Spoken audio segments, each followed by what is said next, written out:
Nachádzame sa na Gurmán feste a v tomto momente sme úplne hore až nad Jarom Židekom. Pozrite sa na to, ako Jaro Židek z vrchu ako varí a všetci si vychutnávajú jeho jedlo.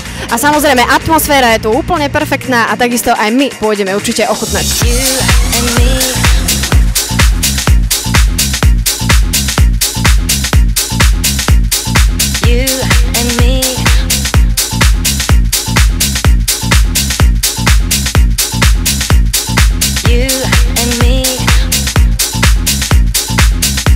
Český štangastil, pijú, volá sa šnič a pije sa naraz, maximálne 2 razy.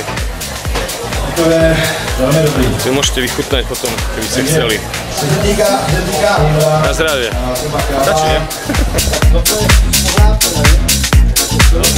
Tak ja by som sa vás chcela spýtať, aký je význam tohto festivalu tu v Košiciach a hlavne tento názov, že Gurmán fest. Môžete nám to bližšie priblížiť? Význam je taký, že našim prvým cieľom je dotiahnuť gastronómiu v Košiciach na vyššiu úroveň. Takže je to o tom, že chceme zlepšovať služby v Košiciach a toto je dnešná príležitosť, kedy sa reštaurácie na jednom mieste má hosť možnosť vychutnať si viac reštaurácií a na jednom mieste má možnosť si ich porovnať. Takže je to jednoznačne rovné kvôli tomu, aby sme zdvíhali kvalitu služieb v Košiciach. A kde ste vzali inšpiráciu? Alebo či to bol nápad? Inšpirácie je vo svete všade veľa, pretože každé väčšie mesto má v podstate nejaký tzv. Food festival. My sme si to pomenovali Gurmán fest, pretože je to určené pre ľudí, ktorí majú radi jedlo a sú ochotní zaplatiť možno niekedy aj vyššiu cenu, ale chcú kvalitu. Takže inšpirácie je vo svete všade veľa, ale tú myšlienku v podstate do Košic urobiť ten food festival som priniesol do Košic. A aký máte názor na celkovo slovenské reštaurácie alebo slovenské jedlá? Máme sa čo učiť. Len tak krátko? Kvalita služieb na Slovensku je katastrofálne nízka a všetci chceme pracovať na tom, aby bola kvalita služieb vyššia. Takže preto vieme všetci preto, hlavne myslím si, že minimálne všetci, čo sú tu dnes, tak sú hostia našich reštaurácií a sú zamestnanci našich reštaurácií, majiteľi našich reštaurácií, kuchári našich reštaurácií a to sú ľudia, ktorí majú v rukách to, aby dvihli úroveň tejto gastronómie poťažmo v Košiciach a tak potom aj na celom Slovensku. Viem, že je to druhý ročník alebo druhá časť tohto festivalu. Chystáte aj tretí?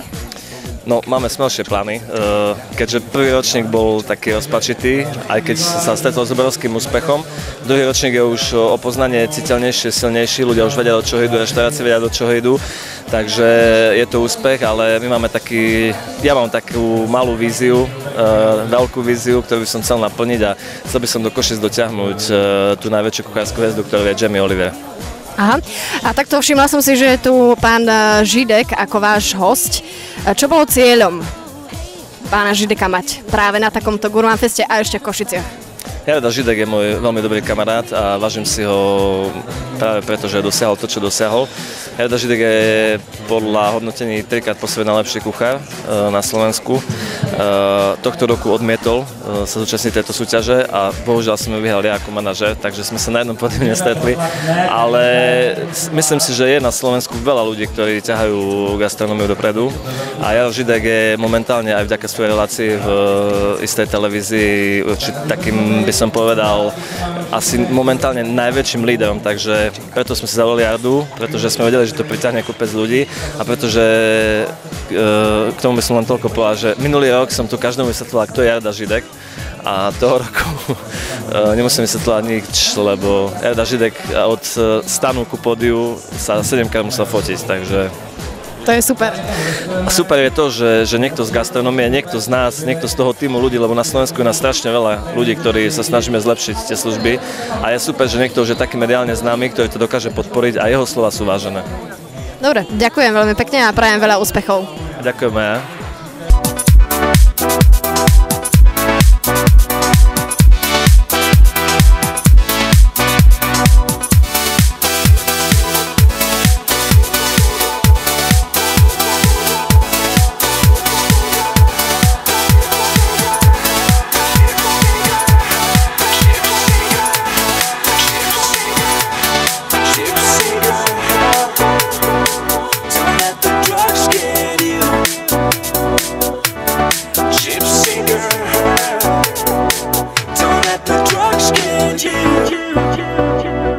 zaujímalo, čo si myslíte, aký význam má tento Gurmán Fest práve tu v Košicách a celkovo na Slovensku?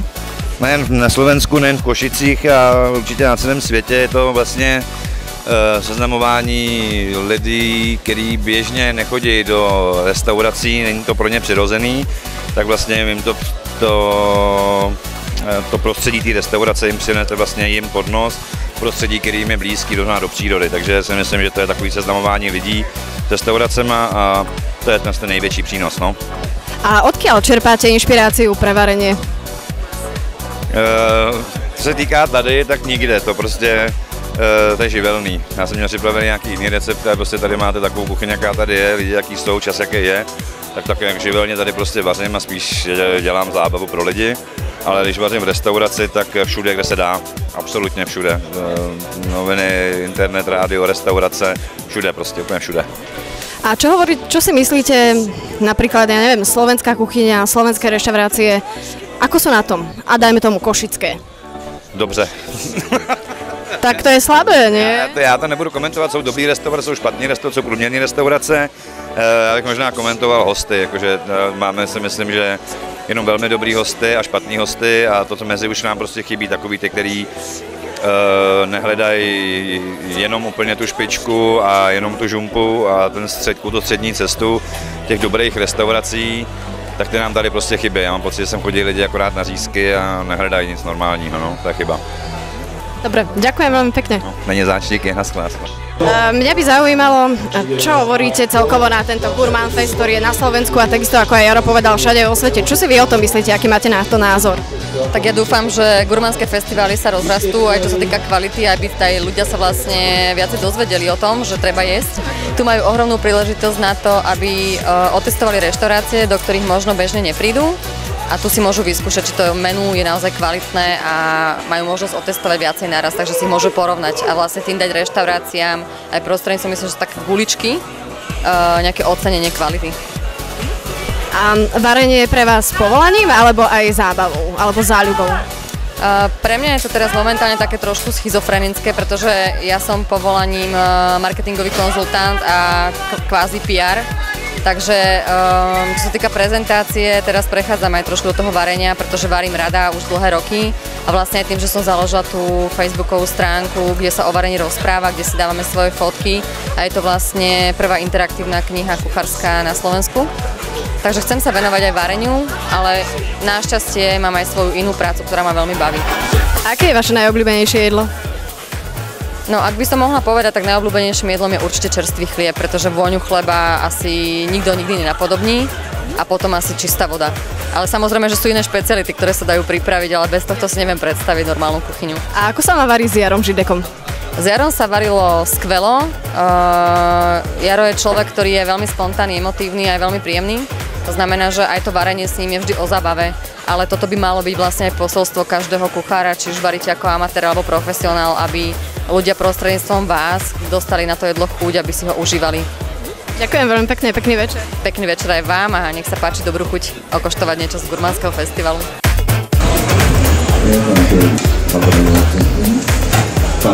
A normálne, keď si dáš do zaptu, kudeci, krásno si vezme, na klapeného počtu, nebo ne.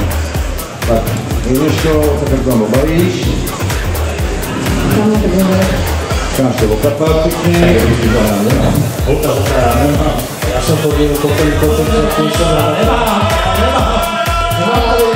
Nekričte, treba to pre konfine, všetko sú vypredané.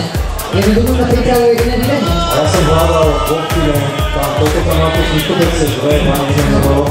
Ale to sa treba vždy kúpiť, každý si to nechá na pošlopu.